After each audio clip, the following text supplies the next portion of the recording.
श्रीमद् भगवत गीता सिर्फ एक धर्म के लिए नहीं है, बल्कि इसे धरती के हर इंसान को पढ़ना और समझना चाहिए, ताकि वह अपनी जिंदगी में सुख, शांति और सफलता को प्राप्त कर सके। कहा जाता है कि जिस घर में गीता का पाठ हर रोज पढ़ा जाता है या सुना जाता है, उस घर में भगवान श्री कृष्ण आते रहते हैं। श्रीमद् भगवत गीता साक्षात भगवान की दिव्य वाणी है। इसकी महिमा अपार है, अपरिमित है।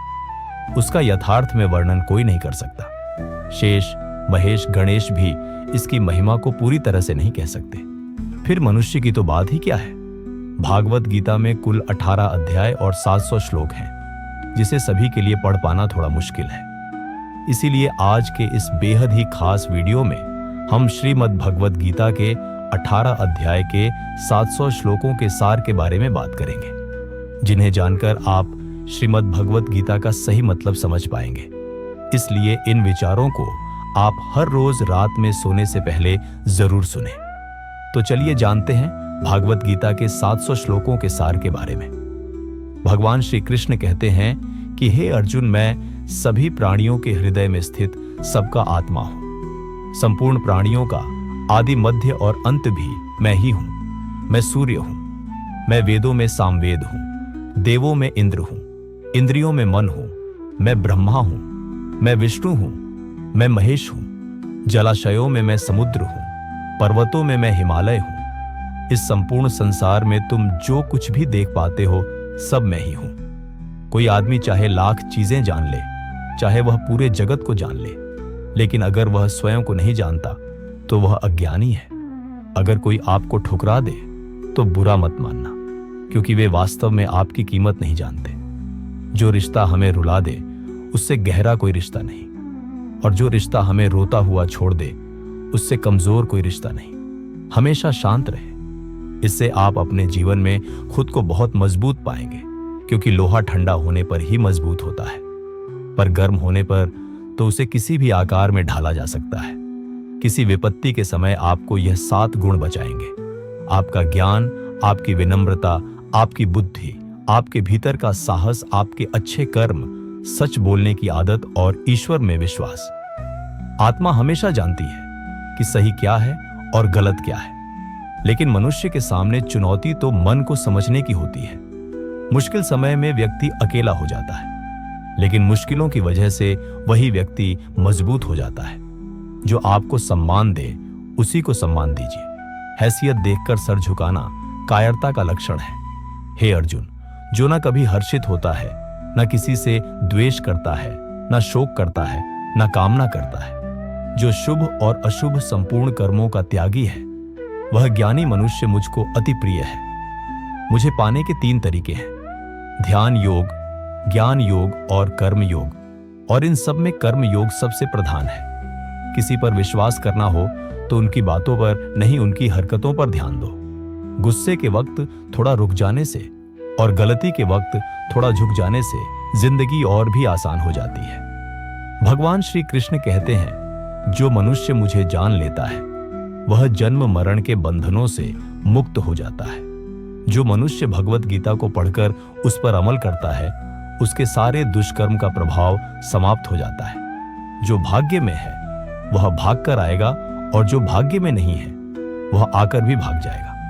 जैसे हवा के झोंके नाव को भटका देते हैं, वैसे ही मनुष्य की इच्छाएं बुद्धि को भटका देती हैं। एक समझदार व्यक्ति वही है जो दूसरों को देखकर उनकी विशेषताओं से सीखता है, उनसे तुलना और ईर्ष्या नहीं करता। शस्त्र केवल शरीर को घायल कर देते हैं, किंतु शब्द आत्मा को भी घायल कर देते हैं। जो मनुष्य अपने को परमात्मा से अलग नहीं समझता है और ना ही शरीर से अपना कोई संबंध मानता है, वह सदा के लिए जन्म मरण से मुक्ति पा लेता है। जो व्यक्ति आध्यात्मिक जागरूकता के शिखर तक पहुंच चुके हैं, उनका मार्ग है निस्वार्थ कर्म, और जो भगवान के साथ संयोजित हो चुके हैं, उनका मार्ग स्थिरता और शांति है। मानव कल्याण ही भगवत गीता का प्रमुख उद्देश्य है। इसीलिए मनुष्य को अपने कर्तव्यों का पालन करते समय मानव कल्याण को प्राथमिकता देना चाहिए। श्री कृष्ण कहते हैं, जो तुम्हारा साथ देता है तुम उसका साथ दो, जो तुम्हें धोखा देता है तुम उसे त्याग दो। जिस जगह आपका सम्मान नहीं हो वहां पर कभी जाना नहीं चाहिए, वरना लोग आपको कमजोर और बेवकूफ समझेंगे। जहां बारिश ना हो वहां फसल खराब हो जाती है, और जहां संस्कार ना हो वहां नस्ल भी खराब हो जाती है। जो लोग यह कहते हैं मेरे पास वक्त नहीं है, असल में उनके खास रिश्तों की गिनती में आपका नाम ही नहीं है। हे अर्जुन, वह जो वास्तविकता में मेरे उत्कृष्ट जन्म और गतिविधियों को समझता है, वह शरीर त्यागने के बाद पुनः जन्म नहीं लेता और मेरे परम धाम को प्राप्त होता है। वह व्यक्ति जो सभी इच्छाएं त्याग देता है और मैं और मेरा की लालसा और भावनाओं से मुक्त हो जाता है, उसे अपार शांति की प्राप्ति होती है। जिस मनुष्य के अंदर ज्ञान की कमी और ईश्वर में श्रद्धा नहीं होती, वह मनुष्य जीवन में कभी भी आनंद और सफलता को प्राप्त नहीं कर पाता है। ईश्वर ने हमें जो कुछ भी दिया है वही हमारे लिए पर्याप्त है, और यही एक अटल सत्य भी है। संयम, सदाचार, स्नेह एवं सेवा, यह गुण सत्संग के बिना नहीं आते हैं। ईश्वर से किए गए प्रार्थना से इंसान की परिस्थिति या तकदीर बदले या ना बदले, पर उस प्रार्थना से इंसान के चरित्र में जरूर बदलाव आता है। बात इतनी मधुर रखो कि कभी वापस भी लेनी पड़े तो आपको कड़वी ना लगे। खुद में थोड़ा स्वाभिमान होना जरूरी है, वरना लोग आपको वहां भी दबाने की कोशिश करेंगे जहां आपका अधिकार है।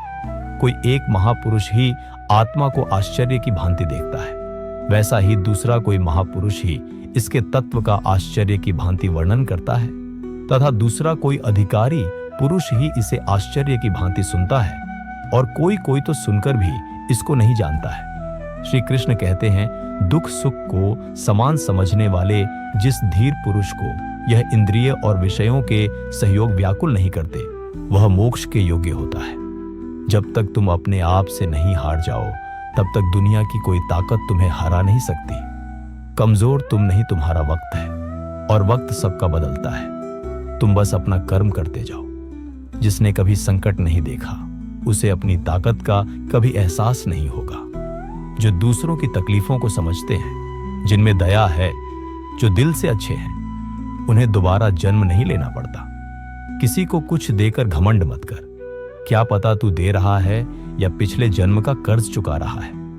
घमंडी मनुष्य का वंश, वैभव और प्रतिष्ठा तीनों ही चले जाते हैं। विश्वास ना हो तो रावण, कौरव और कंस को देख लो। चुप रहने से बड़ा कोई जवाब नहीं, और माफ कर देने से बड़ी कोई सजा नहीं। जिस मनुष्य के पास सब्र की ताकत है, उस मनुष्य की ताकत का कोई मुकाबला नहीं कर सकता। हमारी व्यर्थ की चिंता और मन का भय एक ऐसा रोग होता है जिससे हमारी आत्मीय शक्ति बिखर जाती है। मनुष्य को जीवन की चुनौतियों से भागना नहीं चाहिए, और ना ही भाग्य और ईश्वर की इच्छा जैसे बहानों का प्रयोग करना चाहिए। यज्ञ से बचे हुए अन्न को खाने वाले श्रेष्ठ पुरुष सब पापों से मुक्त हो जाते हैं, और जो पापी लोग अपना शरीर पोषण करने के लिए ही अन्न पकाते हैं, वे तो पाप को ही खाते हैं। अर्थात जो लोग ईश्वर को याद किए बिना अपने जिंदा रहने में ही लगे रहते हैं, उन्हें चोर समझना चाहिए। केवल ज्ञान ही एक ऐसा अक्षय तत्व है जो कहीं भी, किसी भी अवस्था में और किसी भी काल में मनुष्य का साथ नहीं छोड़ता। धरती पर जिस प्रकार मौसम में बदलाव आता है, उसी प्रकार जीवन में भी सुख दुख आता जाता रहता है। युद्ध हो या जीवन सफलता केवल 3 शस्त्रों से प्राप्त होती है: धर्म, धैर्य और साहस। कोई भी मनुष्य जन्म से नहीं बल्कि अपने कर्मों से महान बनता है। कुछ पाना है तो खुद पर भरोसा कीजिए, क्योंकि सहारे कितने भी सच्चे और अच्छे हो, साथ छोड़ ही जाते हैं। मित्र गरीब है या अमीर, यह मायने नहीं रखता, बल्कि वह आपके बुरे समय में आपका साथ कितना देता है, यह मायने रखता है। धर्म चाहे जो भी हो, अच्छे इंसान बनो। हिसाब हमारे कर्म का होगा, धर्म का नहीं। खुशी के लिए काम करोगे तो खुशी नहीं मिलेगी, लेकिन खुश होकर काम करोगे तो खुशी जरूर मिलेगी। जब आप दूसरों के लिए अच्छा चाहते हैं, तो वही अच्छी चीजें आपके जीवन में वापस आती हैं। यही प्रकृति का नियम है। आपका मूल्य इससे तय नहीं होता कि आप क्या हैं, यह इससे तय होता है कि आप खुद को क्या बनाने की क्षमता रखते हैं। हंसता हुआ मन और हंसता हुआ चेहरा, यही सच्ची संपत्ति है। जितना इंतजार वह आपसे करवा रहा है, समय आने पर वह इतना देगा कि संभाल भी नहीं पाओगे। कोई आपका साथ न दे तो निराश मत होना। क्योंकि परमात्मा से बड़ा हमसफर कोई नहीं होता। खुशी आजादी पर निर्भर होती है और आजादी इस बात पर निर्भर होती है कि आप कितने साहसी हैं। विश्वास के बगैर इस दुनिया में कोई भी रिश्ता ज्यादा देर तक कायम नहीं रह सकता। यदि किसी भूल के कारण कल का दिन दुख में बीता तो उसे याद कर आज का दिन व्यर्थ ना करें। बहुत से ऐसे लोग हैं जो कर्म करते हुए ही परम सिद्धि को प्राप्त हुए थे। जनक आदि ज्ञानी जन भी आसक्ति रहित कर्म द्वारा ही परम सिद्धि को प्राप्त हुए थे। इसलिए मनुष्य को हमेशा अच्छे कर्म करने चाहिए और फल की अभिलाषा से दूर रहना चाहिए। हे अर्जुन, मेरा इन तीनों लोकों में ना तो कुछ कर्तव्य है और ना ही कोई वस्तु प्राप्त करने योग्य है, फिर भी मैं कर्म करते हुए अपने कर्तव्य का निर्वाह करता हूं। श्री कृष्ण कहते हैं, हे पार्थ, यदि मैं कर्मों को करने में सावधानी न बरतूं तो बड़ा अनर्थ हो जाएगा, क्योंकि मनुष्य सब प्रकार से मेरे ही मार्ग का अनुसरण करते हैं। इस दुनिया में हारे हुए इंसान की तकलीफ में पड़े हुए इंसान की कोई मदद नहीं करता, और अगर कोई इंसान थोड़ा सा सफल हो जाए तो उससे कोई खुश नहीं होता। इसीलिए अपना दुख किसी को बताओ मत और अपनी खुशी किसी के आगे जताओ मत। मनुष्य का आहार हमेशा सात्विक और संतुलित होना चाहिए। जिस इंसान को यह समझ नहीं कि क्या खाना चाहिए, कितना खाना चाहिए, कहां खाना चाहिए और कैसे खाना चाहिए, वह परमात्मा को कभी नहीं पा सकता। जो मंदबुद्धि मनुष्य सिर्फ दिखावे के लिए कहता है कि उसने समस्त इंद्रियों को वश में कर लिया है, परंतु वह मन ही मन उन इंद्रियों के विषयों का चिंतन करता रहता है, वह मनुष्य मिथ्याचारी अर्थात दंभी कहा जाता है, जो पुरुष परंपरा से नहीं चलता, सृष्टि चक्र के नियमों का पालन नहीं करता अर्थात अपने कर्तव्य का पालन नहीं करता। वह इंद्रियों के द्वारा भोगों को भोगने वाला पापी पुरुष व्यर्थ ही जीता है। परंतु जो मनुष्य आत्मा में ही रमण करने वाला और आत्मा में ही तृप्त तथा आत्मा में ही संतुष्ट हो, उसके लिए कोई कर्तव्य नहीं है। आत्मा का मतलब यहां सबसे बड़ा सच है, और जो सत्य को समझता है, सत्य में ही खुश होकर सत्य में ही रहता है, उसके लिए कोई कर्तव्य नहीं है। लेकिन ऐसा कोई लाखों करोड़ों में एक होता है। उस महापुरुष का इस विश्व में न तो कर्म करने से कोई प्रयोजन रहता है और न कर्मों के न करने से ही कोई प्रयोजन रहता है, तथा संपूर्ण प्राणियों में भी इसका स्वार्थ से कोई संबंध नहीं रहता। कहने का सीधा मतलब है, जिसे परमात्मा मिल चुका है वह कोई और दूसरा कर्म क्यों करे। जो ज्ञानी है, जिन्हें ईश्वर की सच्चाई मालूम हो चुकी है, उनकी यह जिम्मेदारी बन चुकी है कि उनके काम करने के तरीके से कहीं किसी और के मन में काम करने के प्रति या अपमान ना पैदा हो जाए। इसलिए उन ज्ञानी जनों के लिए यह जरूरी है कि वह ऐसा उदाहरण सामने रखें जिससे हर कोई अपना कर्म, अपना कर्तव्य करने के लिए प्रेरित हो। तामसिक गुण वाले व्यक्ति आलस्य या नींद इसी प्रकार के कर्म करते हैं। राजसिक गुण वाले बात पर शौर्य या बहादुरी दिखाने का काम करते हैं। लेकिन ज्ञानी मनुष्य जानते हैं उनके गुण ही उनसे कर्म करवा रहे हैं, और जो ज्ञानी नहीं होते वह समझते हैं कि सब कुछ वही कर रहे हैं। उठाकर फेंक दो उन रिश्तों को गहरे समुंदर में जिनमें वक्त पड़ने पर स्वार्थ और मतलब की बदबू आती हो। अगर सही मायने में आप अपना जीवन बदलना चाहते हो तो सबसे पहले आपको अपना मन बदलने के लिए तैयार रहना पड़ेगा, क्योंकि जैसा आपका मन रहेगा वैसे ही आपके विचार होंगे, और जैसे आपके विचार होंगे वैसे ही आपका जीवन होगा। जो जा रहा है उसे जाने दो, वह आज रुक भी गया तो कल चला ही जाएगा। आप जितने सरल, सीधे और नरम दिल के रहोगे, उतना ही चतुर और बेईमान लोगों द्वारा खदेड़ दिए जाओगे। जिंदगी में सब कुछ दोबारा मिल सकता है, पर वक्त के साथ खोया हुआ रिश्ता और भरोसा दोबारा नहीं मिलता है। भरोसा उसी पर करना जो निभाने के लायक हो। कुछ पल का साथ तो अर्थी उठाने वाले भी दे देते हैं। सच्चे लोगों पर भी उतना विश्वास रखिए जितना दवाइयों पर रखते हैं। बेशक थोड़े कड़वे होंगे, पर आपके लिए फायदेमंद होंगे। उन लोगों से तो दूरियां ही ठीक हैं जिन्होंने आपकी नजदीकियों की कभी कदर नहीं की। बड़ा वही होता है जो छोटों के दर्द को समझ सके। कौन क्या कर रहा है, कैसे कर रहा है, क्यों कर रहा है, इन सब से आप जितना दूर रहेंगे उतना ही खुश रहेंगे। हर रिश्ते की अलग अलग सीमाएं होती हैं, लेकिन बात जब आत्मसम्मान की हो तो वहां पर हर रिश्ता समाप्त कर देना ही उचित होता है। सुबह की नींद इंसान के इरादों को कमजोर बनाती है।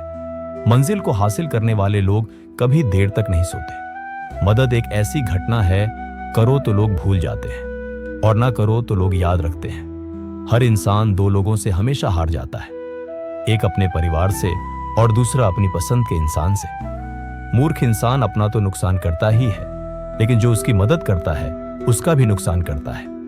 अपने जीवन में इतने व्यस्त हो जाओ कि पछतावा, दुख, नफरत, डर के लिए समय ही न बचे। अगर कोई भरोसा तोड़े तो उसका भी धन्यवाद करें। वह हमें सिखाते हैं कि भरोसा सोच समझकर करना चाहिए।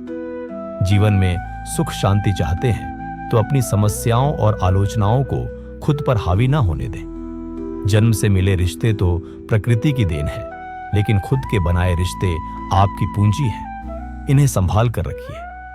किसी व्यक्ति के गुण दोषों का निर्धारण करने से पूर्व अपनी दृष्टि को निष्पक्ष और पारदर्शी बनाना आवश्यक होता है। किसी को अपनी कमजोरी मत बताओ, क्योंकि अक्सर लोग दूसरों की कमजोरी का फायदा उठा लेते हैं। जिंदगी में दो लोगों को कभी मत भूलना, एक वह जिसने तकलीफ दी हो और दूसरा वह जिसने तकलीफ में साथ दिया हो। भगवान श्री कृष्ण कहते हैं, तू मन छोटा मत किया कर। जहां तेरे अपने मुंह फेर लेंगे वहां मैं तुम्हारा साथ दूंगा। तू किसी के आगे इतना भी मत झुक कि वह तुम्हें गिरा हुआ समझने लग जाए। लोग तुम्हारी कदर तभी करेंगे जब तुम उन्हें उन्हीं की तरह नजरअंदाज करना सीख जाओगे। दीपक का जीवन इसलिए वंदनीय नहीं है कि वह जलता है, बल्कि इसलिए वंदनीय है कि वह दूसरों के लिए जलता है, दूसरों से नहीं जलता है। कामयाबी और नाकामयाबी दोनों जिंदगी के हिस्से हैं, दोनों ही स्थायी नहीं हैं। जिंदगी की आधी शिकायतें यूं ही दूर हो जाएगी अगर लोग एक दूसरे के बारे में बोलने की जगह एक दूसरे से बोलना सीख जाएंगे। विश्वास किसी पर इतना करो कि वह तुम्हारे साथ छल करते समय खुद को दोषी समझे, और प्रेम किसी से इतना करो कि उसके मन में सदैव तुम्हें खोने का डर बना रहे। चार वेदों का अर्थ नहीं भी जानो तो कोई बात नहीं, लेकिन समझदारी, जवाबदारी, वफादारी और ईमानदारी, इन चार शब्दों का मर्म जान लो तो भी जीवन सार्थक हो जाएगा। समबुद्धि युक्त पुरुष पुण्य और पाप दोनों को इसी लोक में त्याग देता है, अर्थात उनसे मुक्त हो जाता है। जिस काल में तेरी बुद्धि मोह रूप दलदल को भली भांति पार कर जाएगी, उस समय तू सुने हुए और सुनने में आने वाले इस लोक और परलोक संबंधी सभी भोगों से वैराग्य को प्राप्त हो जाएगा। हे अर्जुन, जिस काल में मनुष्य मन में स्थित संपूर्ण कामनाओं को भली भांति त्याग देता है और आत्मा से आत्मा में ही संतुष्ट रहता है, उस काल में वह स्थित प्रज्ञा कहा जाता है। दुखों की प्राप्ति होने पर जिसके मन में उद्वेग नहीं होता, सुखों की प्राप्ति में जो सर्वथा स्पृहा रहित है तथा जिसके राग, भय और क्रोध नष्ट हो गए हैं, ऐसा मुनि स्थिर बुद्धि कहा जाता है। जिस प्रकार कछुआ सब ओर से अपने अंगों को जैसे समेट लेता है, वैसे ही जब पुरुष इंद्रियों के विषयों से इंद्रियों को सब प्रकार से हटा लेता है, तब उसकी बुद्धि स्थिर है। ऐसा समझना चाहिए किससे कब और कितना बोलना है। अगर तुमने यह समझ लिया तो तुम अपनी जिंदगी के सार्थक बन चुके हो। कान्हा कहते हैं, जीवन में कभी मौका मिले तो किसी के लिए सारथी बनना स्वार्थी नहीं। धर्म से भरा हृदय धर्म का परामर्श देता है और अधर्म से भरा हृदय अधर्म का परामर्श देता है। इंसान इसलिए दुखी नहीं है कि वह ईश्वर को नहीं मानता। इंसान इसलिए दुखी है क्योंकि वह ईश्वर की नहीं मानता। समय आने पर सबको मिलता है। समय से पहले की चाह ही दुख का कारण बनती है। किसी से सच्चा प्रेम होना शुद्धता और दिव्यता का प्रतीक है। जो कुछ भी हुआ है उसमें तेरा कोई योगदान नहीं है, इसलिए तुम्हारी सारी परेशानियां व्यर्थ हैं। हर चीज की शुरुआत मुझसे होती है और खत्म भी मुझ पर आकर ही होती है। इंद्रियों से मिलने वाला सुख सच्चा नहीं होता है। इंद्रियों का सुख पहले तुमको अमृत की मिठास देगा, लेकिन बाद में तुम्हारा विनाश कर देगा। कान्हा कहते हैं, हे मानव, तुम अपने जीवन को सार्थक बना सकते हो, लेकिन इसके लिए तुम्हें मेरी शरण में आना पड़ेगा। अगर तुम्हें मेरी बातें अजब लगती हैं तो तुम्हें अपने नजरिए को बदलने की जरूरत है। अभी तुम चीजों को उस तरह से नहीं देखते हो जिस तरह मैं देखता हूं। अगर एक बार तुमने मुझ पर विश्वास कर लिया तो तुम्हें जीवन में कभी निराश होना नहीं पड़ेगा। एक बार जो मुझ पर विश्वास कर लेता है उसका साथ मैं कभी नहीं छोड़ता हूं। जो व्यक्ति मेरे भक्तों के साथ धोखा करता है उसके लिए मैं सबसे बड़ा शत्रु हूं। अगर किसी ने मेरे भक्त को एक बार भी धोखा दिया तो जन्मों जन्मों तक मैं उसका उद्धार नहीं करता हूं। मैं हर दिल को एक मंदिर की तरह देखता हूं। जो दिल जितना सुंदर होता है वहां मैं उतना ही अधिक ठहरता हूं। श्री भगवान कहते हैं, इस दुनिया में तुम प्रेम सभी से करो, लेकिन पूर्ण रूप से विश्वास किसी पर मत करो। अगर तुमको भरोसा करना है तो केवल परमात्मा पर करो। जब तुम शुरुआत करोगे तो स्वाभाविक रूप से तुमको असफलता मिल सकती है। कई बार तुमको गिरना भी पड़ सकता है, लेकिन इसका मतलब यह नहीं होना चाहिए कि तुम उस काम को करना ही छोड़ दो। एक समय आएगा जब तुम परिपूर्ण हो जाओगे और तुम्हारे सभी काम सफल हो जाएंगे। इस काम में मैं हमेशा तुम्हारे साथ खड़ा रहूंगा। मैं तुम्हारे हर छोटे बड़े कर्म में साथ दूंगा। तुम्हारा जो दिल करे उसको करो, लेकिन नम्रता और सरलता के साथ, अहंकार के साथ नहीं। इस धरती पर आने के बाद आपका मुख्य उद्देश्य यहां से मुक्त होना है। केवल वही मनुष्य मुक्त हो सकता है जो अपने कर्मों में दृढ़ संकल्प के साथ स्थिर है और सुखदुख को समान रूप से सहन करता है। जो मनुष्य अपनी आत्मा की बात सुन सकता है वह मुझसे बात कर सकता है और देख भी सकता है। जो आदमी मुझे हर चीज में देखता है और मेरे होने के एहसास को अनुभव करता है वह मेरा सच्चा भक्त है। ऐसे भक्तों से मुझे प्रेम है। दोस्तों, इस वीडियो में बस इतना ही। मैं आशा करता हूं कि आपको इस वीडियो से बहुत कुछ जानने को मिला होगा। वीडियो को लाइक और शेयर करके कमेंट में जय श्री राधे कृष्ण लिखना न भूलें। और ऐसे ही ज्ञानवर्धक और प्रेरणादायक वीडियो पाने के लिए हमारे YouTube चैनल को सब्सक्राइब करके घंटी जरूर बजा दें। भगवान श्री कृष्ण आपको हमेशा प्रसन्न रखें। अपना ख्याल रखिएगा।